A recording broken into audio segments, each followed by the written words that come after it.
रत्नपुर गांव के एक कोने में एक वीरान हवेली थी, ठाकुर हवेली। कई सालों से बंद पड़ी थी। लोग कहते थे उस हवेली में एक दुल्हन की आत्मा बसती है जो अपने सिंदूर के लिए अब भी तड़प रही है। 20 साल पहले ठाकुर सूरज सिंह की शादी हुई थी एक लड़की से, रति। गांव भर में उसकी सुंदरता के चर्चे थे। चमकती आंखें, गहरी मुस्कान और माथे पर लाल सिंदूर की चमक।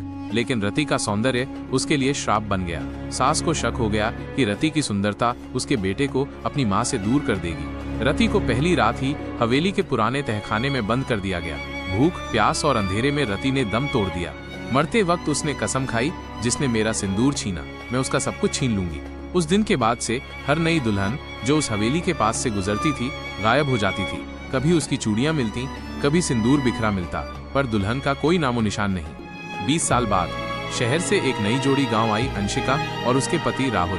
गांव के बुजुर्गों ने चेतावनी दी थी, हवेली के सामने से भी मत गुजरना बहू।